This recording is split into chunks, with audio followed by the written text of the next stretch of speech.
Hello, my name is Kelly Lemon and I am a buy-to-let property investor. And I'm making this video because I get asked this question all the time by people who are starting and learning to invest in property or real estate, whatever you call it.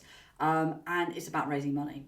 And the question I get asked is, how do I raise money, private finance, without feeling awkward and pushy? And that's what this video is all about. I've been investing in property for about 20 years. To date, I've raised about £10 million worth of private finance. So it's an area that I've got quite a lot of experience in. And let me just start with the absolute brutal truth, which is it does feel icky, and when you start, it can be very clumsy and it can feel very difficult. But there's a couple of things which I'm going to go through in this video that will really help. And the reality is, when you're asking for money, a lot of it's a mindset shift, because I think there's that, or certainly when I started raising funds, it was kind of like that, hand out, can I have some money please? And actually what's interesting is when I was very early on in my journey, I kind of learned that when you don't offer people the opportunity to invest in a project that you're doing, a project that you think is very valuable, which I'm going to come to in a moment, then you're depriving them of that. And actually you're sort of saying, I'm willing to give somebody a return on their money, but I'm not going to give it to you.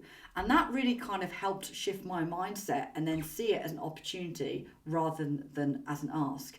In fact, everyone that I've ever borrowed money from has always been really grateful. They've been financially better off, but they've also learnt loads in the process. And I've always been very open, honest and transparent about it. So it's actually been a win-win situation, which I know sounds corny, but it genuinely has been.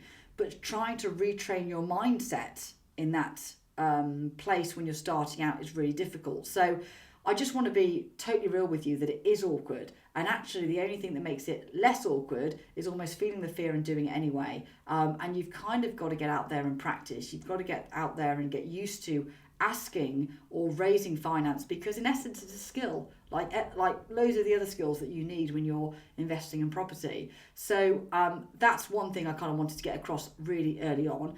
And I think when it comes to mindset, a lot of it deep down is that fear of being rejected. I think that's kind of where it comes from, is that if I ask and someone says no, then they've rejected me. And again, like I say, that's a bit of a mindset thing, because they're not necessarily rejecting you, they're rejecting the opportunity, or they may be rejecting it because they've got their own insecurities or issues that they don't want to invest in property, or they don't want to invest in you, or whatever it may be. The point being, when you ask for investment and somebody says no, that's all that happened. The stories that you give it and all of kind of the analysis, and maybe it was because of this, or maybe it's because, I asked in this way, or I was wearing that shirt, all of that's just added stuff. So it's really just an opportunity that you're offering. And if someone says no, that's okay. And I think, like I say, that fear of rejection is quite common with people. And I remember reading a book, Go For No, which kind of totally reframed that. And it really helped him on my journey to see that every no is kind of either it's a learning or certainly it's a step to a yes. But if you don't ask the question, if you don't get a no, you're failing anyway. So that's just kind of one thing that I kind of wanted to get across for that. The other thing, actually, when raising funds, and this is probably some of the fundamentals now, so it doesn't feel awkward, because the asking is one bit, but actually we need to kind of rewind a bit. And yes, the mindset's critical, because with the wrong mindset, it doesn't really matter all the steps I say next, it won't make any difference. But if you have got the right mindset alone is not enough. And I would say when it comes to raising funds, something I'm absolutely passionate about is it's something that you would want to invest in yourself. And what I mean by this is you are investing in it yourself. Now, I've met loads of investors over the years that have said, well, it's other people's money, right? And a very kind of flippant way. And I hate that. I really, really passionately hate that, because the reality is when you're borrowing money, you are just as responsible, if not more, as if that money were your own. Because in essence, you're underwriting it. So whenever I've borrowed money, I'm borrowing money, but ultimately, I'm on the hook for it. So never separate the two. Never go, it's other people's money, it's different. My money is in this pot, because actually it's the same. So I think that you need to be very clear on the opportunity that you're presenting, and very clear on why in your own mind, because if you're not clear in your own mind, you can't communicate it, why that is a good investment. and why it is, it's going to achieve the returns that you think it's going to achieve. So I think that's really, really important. And I think when you feel awkward, quite often you have to figure out why you're feeling awkward. And like I say, it may be that fear of rejection. But I think as well, deep down, when you know that you're not really being truthful, or you're kind of sugarcoating something, then that's where there's this disconnect from the inner world to the outer world. And I think quite often that's when people feel a bit pushy or a bit awkward. So part of this video is for you to kind of go back and go, okay, why am I feeling that way? And here are some of the strategies. So I would go back to that kind of golden rule that actually, is this something that you would invest in yourself, fully invest in yourself? And if it is, then you will have that belief in it. And if it's not, then you shouldn't be raising money for it. That's the bottom line. Whether it's your money or somebody else's money. And by the way, I also mean that for a bank as well, because ultimately you're on the hook. So that's sort of one key thing. The other thing when it comes to raising funds, and I say pretty much doing anything, but it's being prepared. So it's not something, when you're raising money, it's a very important, serious topic, and it should be dealt with it. It's not sort of an off-the-cuff comment. It's not a joke. You don't want to mix or blur boundaries. I remember I once had a lady that invested funds with me, and I kind of realised early on that actually for her, it was maybe a way to gain a friend. And we had to have a conversation really early on to sort of say, this is a business transaction, and actually this is a friendship that's outside of that. They're two different things. So I think that the onus is on you when you're raising the funds to be very clear on those boundaries. And if you kind of, ask for it in a very informal way, which it can be informal, a lot of the people that you'll ask will be friends and family, or people that you know and you have a pre-existing relationship, but it's your role, I would say, and your responsibility to kind of separate that out and say this would be, a financial agreement. And that's quite an important thing. I think in terms of being prepared, I always create a proposal, and that stops kind of, if you do an off-the-cuff comment, that gives you a follow-up. So whenever I've raised funds, I've always documented not just the opportunity, but also my track record, kind of what's on the line, my experience, and starting to answer all those questions that they may be having, or they may not be having. But the fact that you've thought about them and you've answered them shows that you're serious and you're thorough and you're a professional. So, for example, what happens if you die? What happens to my investment? That's a question that quite often I will say, have you thought about it? And I don't think any of my investors have ever thought about it. And yet when they do, we're like, right, okay, well, this would be the process and this is what would happen. So that's quite important when you go in prepared. And I always create like a pack, because I find it's easier then if you just give people information, they need time to go away and reflect on it. So a pack is perfect, and it kind of outlines what you're raising, the terms, the security, the risk, the why, what happens if it goes wrong, all those sorts of things. And actually what I found is the more structured that is, again, it comes away from that awkward, icky feeling, because then you're simply going through a proposal. That's all that you're doing, and you can be more objective about it. You can kind of sit there and have this proposal, this piece of paper, this document, almost as the guidelines for the conversation. And that really has really helped. And like I say, going back to those boundaries, what I would say when it comes to raising funds is, and maybe I should have said this at the top actually, is not all investors are the same. And you want to be really careful who you raise funds with. And I'm going to tell you a bit about how I do it. But, money is money, but there's actually multiple places that you can get that money.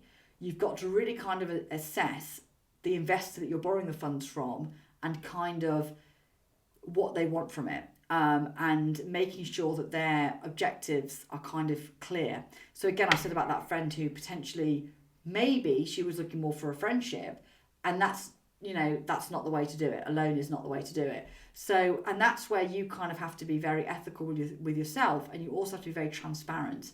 But this is not it is a relationship, but the financial aspect also needs to be a standalone transaction, and it needs to work on its own merits. So I think that you've got to be very careful who you borrow money from. You've got to be very careful what the parameters are, what the boundaries are, what the expectations are from both parties. and document it. And like I say, quite often in that initial pack, I'll have a lot of those things because I will have thought about what it is that I'm looking for. And actually, if someone looks at that and goes, yeah, no, it's not the right fit, then then the pack has done its job for me, because then I've kind of ruled out, actually, they want a really hands-on approach. I don't, or whatever it may be, it's not going to be a match. And I think the other thing, actually, and this kind of comes back to treating the funds as if they're your own. I remember many moons ago, I had a project that actually was having loads of issues with it. And I'd raised the funds from a private investor, and I was in communication with that investor. And I actually had a holiday booked to Vegas, and I'd already paid the deposit. And I decided, actually, I'm not going to go, because I just felt that it was important at that stage of the development, at that stage of the relationship, for me to be there and to demonstrate that level of professionalism. So I think the reason I raise that point is because people are always watching you. Whether you think they are, whether you're not, whether you think that they're not, they are watching you. And what you do and how you behave in a crisis is really important. And it's funny because I remember when COVID hit and there was an opportunity for people to take a mortgage break. And it was really interesting to observe how people cope with it and how people coped just in general with it. And I didn't miss one investor payment. All my investors got paid. They carried on getting paid. I spoke to them all. I kind of said, look, this is an evolving situation. This is what we're dealing with. This is how we're going to deal with it. And in essence, I took that leadership role and that professionalism. So it's really important that the way you handle yourself is, particularly when your back's up against a wall, people will be watching. And a lot of those investors carried on with me and invested again and again on different projects, because actually they knew what I was like when actually the times got tough. So that's really important in terms of the way you behave. And I think the saying is, the way you do anything is the way you do everything. I think that's the other key thing to remember, that you're always on show, and particularly when you're raising funds. And that's what I was going to say earlier. So when I said about how I do it, I keep it really simple. So I always do primarily straightforward loans. So there is a loan agreement. I borrow X amount of money and I pay Y in return. Quite often I'll pay that monthly because that kind of gives people confidence that the money's coming in every month. And then I take the risk, so to speak. So that is just a straightforward loan. If I make a profit, if I don't make a profit, if I've got a challenge, if I haven't got a challenge, ultimately the terms are agreed. And that's the way for most of my portfolio I've done it. And I like to keep it simple. And I keep it simple for quite a few reasons. A, it's simple. B, a loan is something that a lot of people understand. And I think when you start getting into joint ventures or share profit or all those sorts of things, it's a lot more regulated. And I think then those boundaries, those lines I discussed earlier, become a lot more blurred. And that can be a challenge. So for me, I prefer to keep it simple. But that is obviously up to you. Although what I would say is, if you are going to go down a different avenue, everything I've talked about in this video still applies. You know, all the clarity, the professionalism, the way that you present something is actually all relevant. And I've actually created a checklist that will be with this video, and that checklist kind of helps give you a bit of a guideline, really, because they're the checklist that you want to go through, so you're clear in your mind, and then your job then really is to communicate that to somebody else. And that's kind of the sort of money raising process. So that checklist I think you'll find super helpful. And when you get that checklist, or there'll be another link below, you actually join my community then. And you get to find out a little bit more about me, how I built my property portfolio. I share sort of insights, tips and tricks every week on my newsletter. But more importantly, perhaps, you also get to sort of join a community of people that are doing the same thing. And we can all learn from each other. You know, I'm always here. If you're in my community, you've got a question, shoot me an email. I'll sort of send you a response. And that, in fact, this question, actually, that's why I'm making this video. Someone came back to me and said, like, how do I not feel so icky about it? And I thought, well, you know, like I say, there are some high-level things to do, but there are also some strategic things that once you do those, you'll find the mindset bit starts to help because then you're actually doing things in a very professional, clear way. So I hope that video has been helpful. My name is Kelly Lemon, and like I say, I've been investing for about 20 years. I've raised £10 million in private finance. So this has been a way that I've built my portfolio, and it's been a very, very useful tool. I did need to learn some skills that go alongside it, everything that we've just discussed in this video, but also then cash flow management, and also making sure, I mean, whether it's me or whether it's someone in my team, that when we manage that money, we manage it effectively. And like I say, it's treating that money as if it's your own. Don't be blasé. I see way too many people be blasé. In fact, I see so many people raise money and just are very irresponsible with it. But I also work as a mediator. And as a mediator, I have people come to me that have invested money and they've lost that money. Because, I mean, that's a whole different video in terms of what you do if you're lending them the money. But it's such a shame because I see it so often when that trust is broken. And quite often that's because projects have come under pressure, as they do. And, you know, rather than sort of stay, face the music, resolve it, kind of work through those plans that you looked at right at the very beginning, they kind of, you know, just sort of go to ground, and it all becomes very difficult, protracted, expensive, etc. In fact, I remember one of the projects I had with the investor, we actually sat down and made a document together. What if this happens? What would we do? What if that happens? What would we do? It was like the prenup, so to speak. And that document was so useful because it got all of those fears, thoughts, worries, concerns out on the table on a piece of paper, and we kept that shared. And then, you know, when the project hit certain points, we could get that document out and say, yeah, fine, we'll execute this plan. So really useful. Hope you got some value from it. My name is Kelly Lemon. If you want more information on me, go to my website. There's loads of context there in terms of my journey, and I hope you found this really useful. And like I say, if you are going to raise funds, which is absolutely fine, please do it responsibly, and make sure you're very thorough about doing it, because you are dealing with somebody's money, and that's extremely important. It's a big responsibility. Quite often it's their savings. It's, you know, it comes with a responsibility, raising funds. Don't not do it, but don't take shortcuts. Okay, thanks very much for your time.